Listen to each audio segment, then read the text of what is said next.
Olha, eu sei que esse vídeo ele já começa com um título forte. Eu acho que um título que vai até atrair pouca gente para esse vídeo.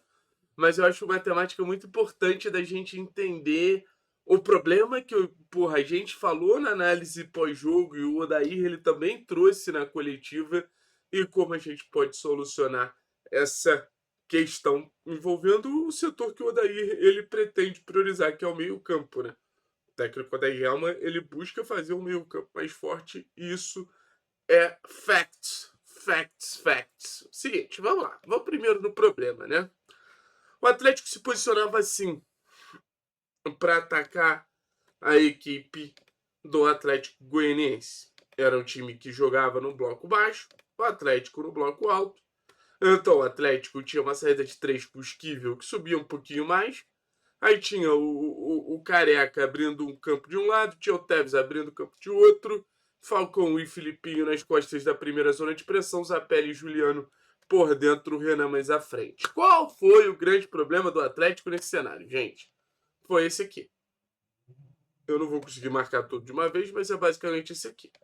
Falcão, Filipinho, Cauã e Tevez não faziam com qualidade essa bola chegar na zona de maior desequilíbrio. Esses caras não faziam a bola chegar no Zapelli, não faziam a bola chegar no Juliano. Então, o que, que o Atlético ele tinha? O Atlético ele tocava muito a bola por fora do bloco. Ele fazia esse movimento aqui nu.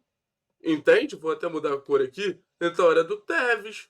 O Tevez pegava a bola, chegava aqui no Falcão. Aí o Falcão tocava pro Filipinho. Aí o Filipinho buscava o Cauã. Então, esse movimento aqui ele é muito pouco produtivo. Porque você fica circulando bola, rodando bola de um lado para o outro, e a zona que você vai levar mais perigo encontrando jogadores com mais capacidade de desequilíbrio, com mais capacidade de encontrar o passe, com mais capacidade de finalização, e uma zona mais perto do gol, é essa zona. Então o Atlético ele tinha uma posse de bola infértil, o Atlético não conseguia entrar dentro do bloco do Atlético Goianiense, e o Atlético tinha muita dificuldade para finalizar a partir disso. Então, assim, o que, que aconteceu no segundo tempo? Deixa eu apagar tudo aqui para a gente entender qual foi o grande ponto de melhora da segunda etapa por parte do Atlético, porque foi um Atlético no primeiro tempo, foi um Atlético no segundo tempo, e muito da diferença eu acho que tem a ver com a parte tática, né?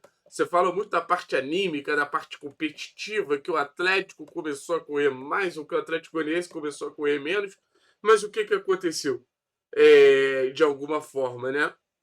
Saiu o Filipinho, que já estava amarelado, baixou o Juliano, aí saiu o Renan também, que eu acho que aí faz pouca diferença no que a gente está falando. Entrou o Allan Kardec e entrou o Dudu.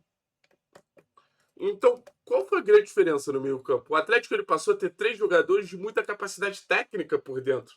Vamos marcar aqui o Zapelli, o Dudu, que entrou muito bem na minha visão, e o Juliano, que antes estava preso entre os volantes do adversário igual ao Zapelli, ele começa a baixar para buscar mais essa bola. E quando ele baixa para buscar mais essa bola, ele faz essa transição que começa na defesa, chega nos volantes. Essa transição acontecia de maneira melhor, acontecia de maneira mais leve, o Atlético começava a entrar no bloco do Atlético Goianiense porque você tinha um jogador de muita qualidade na base. Você pode questionar o nível competitivo do Juliano, talvez, mas eu acho que dá para dizer que a qualidade do Juliano ela é acima de qualquer suspeita, sabe? Então, é nesse paralelo que eu penso no Juliano sendo um jogador próximo ao que o Fernandinho chegou a ser em questão de função, de posicionamento, não de nível técnico. Um jogador que fica na base da jogada para fazer essa transição, para qualificar essa saída de bola, para permitir que desde o primeiro toque o Atlético tenha qualidade quando essa bola sai da defesa, para aí ele poder ver esse jogo escancarado e beleza, nossa rotação de bola para quando a gente quiser encontrar o lado ser melhor, mas a rotação de bola para quando a gente buscar um bloco central, atacar por dentro também ser melhor. O Atlético ele melhora com o Juliano contra a Chapecoense, o Atlético melhora com o Juliano contra a equipe do Operário, o Atlético melhora com o Juliano baixando um pouquinho mais contra o Atlético Uniense. Então fica muito aquela imagem de um Juliano que perde um gol que ele não poderia perder, mas um Juliano muito efetivo nessa tentativa de fazer o meio-campo do Atlético ser mais dono do jogo. Ser mais dono do jogo. E assim, Falcão e Filipinho talvez fizesse sentido para o momento que o time precisasse mais parar de tomar gol do que fazer gols. Só que a impressão que dá é que Falcão e Filipinho não vão permitir que a gente pare de tomar gol, ponto. Então você abre mão de um jogador limitado na hora de construir, e assim, os dois são limitados na hora de construir, e você opta por um meio-campo mais técnico. Ah, Thiago, mas aí você não tem pro próximo jogo o Bruno Zapelli que está suspenso. Beleza. É fácil isso. Ou você sobe o Juliano e você traz o João para ser esse jogador da base, até porque o João acho mais competitivo do que o Juliano, mas você mantém essa estrutura com 3 caras mais técnicos no seu meio campo, ou você inverte. Ou você traz o João para uma posição que ele fez muito na base, que era esse meio esquerdo, e você tem o Juliano por ali, sabe? O Juliano na origem da jogada. Que eu acho que é um posicionamento que o Juliano chegou na seleção brasileira a partir desse posicionamento, buscando o jogo, sendo mais um camisa 8, dando ritmo, fazendo com que a circulação de bola fosse eficiente, do que se a gente for parar para pensar sendo um 10.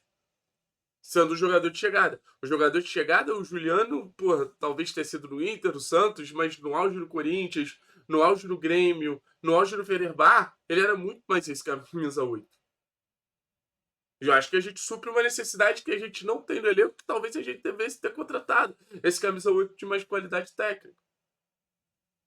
Aí a gente olha pra base, talvez a gente tenha o Riquelme ali, mas, pô, uma coisa é você apostar no Riquelme, outra coisa é você apostar no Juliano. Se eu fosse aquele Riquelme lá, beleza. Então, assim, pra mim, o Juliano, ele tem tudo pra ser esse cara do ritmo, pra mim o Juliano tem tudo pra ser esse cara do primeiro toque, pra mim o Juliano tem tudo pra ser esse cara da construção de jogo do Atlético. Da fluidez de jogo do Atlético. E assim, isso também passa pela aposta do Atlético nos jogadores da base. Até na hora da gente utilizar mais os experientes, a base é muito importante, porque você precisa ter jogadores na segunda camada, jogadores mais perto do gol, com essa fluidez com bola também. Nessa capacidade de, porra, atuar em espaço curto, nessa capacidade de, pô, ter agilidade, porque você vai jogar mais perto do gol, então você vai jogar numa zona mais pressionada.